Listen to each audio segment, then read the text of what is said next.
Hi guys! Welcome back sa aking YouTube channel. This is nelmark gado.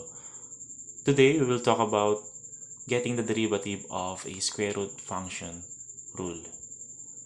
Kung bago ka pa lang sa aking channel, maaari kayong mag-subscribe, i-like, mag-comment, at pakiclick na rin po ang notification bell para ma-update kayo sa mga susunod kong video. Derivative of square root function rule.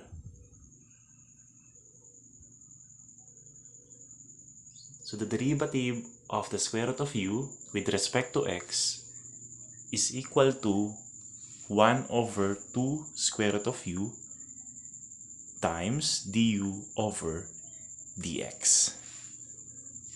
Ano ba yung u dyan? Yung u natin dyan is function of x. Okay? So kapag meron tayong square root of u, that is equal to 1 over, o yung derivative nun, that is 1 over 2 square root of u. So 1 over twice the function times the derivative of the radicand. Example.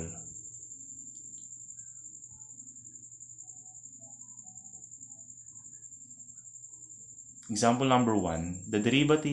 What is the derivative of the square root of x with respect to x? That is equal to 1 over twice the function. Okay, ano yung function natin dyan? Yung square root of x. So 1 over 2 square root of x times 1. Yung derivative nung radicand. Ano yung radicand natin dyan? Yung x. Derivative of x with respect to x is equal to 1 by identity rule. Okay. Or, simplify natin. Kunin natin yung i-rationalize natin. So, we have square root of x over 2x. That is the final answer. Example number 2. What is the derivative of the square root of 2x plus 1 with respect to x? Answer? That is equal to 1 over 2 square root of 2x plus 1 times 2. Ano yung radicand natin dyan? Yung 2x plus 1. Kinuha yung derivative nun. So, 2. Then, okay, na-cancel na yung 2. So, natitira is 1 over square root of 2x plus 1. And rationalize. So, the final answer is the square root of 2x plus 1 over 2x plus 1.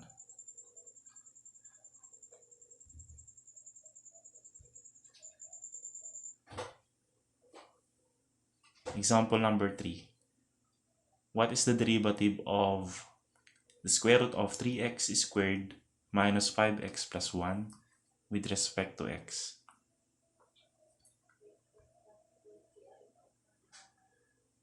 That is equal to 1 over, okay, dodoblehin nyo lang yun, no? Lagi lang kayo na doon 2. 2 times square root of 3x squared minus 5x plus 1, okay, times derivative naman nung 3x squared minus 5x plus 1 is 6x minus 5. Okay?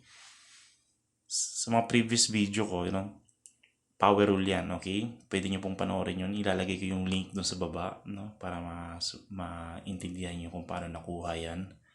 Ilalagay ko yung link dyan. Okay? So, kunin yung product niyan. So, further, we have 6x minus 5 over 2 square root of 3x squared minus 5x plus 1. Rationalize, we have the final answer. Ang quantity of 6x minus 5 times square root of 3x squared minus 5x plus 1 all over 2 times 3x squared minus 5x plus 1. Or, ayun, sinimplify lang yung denominator. So 6x minus 5 times square root of 3x squared minus 5x plus 1 all over 6x squared minus 10x plus 2. If you like this video, leave a comment, like, and don't forget to subscribe and click the notification bell para ma-update kayo sa mga susunod kong video.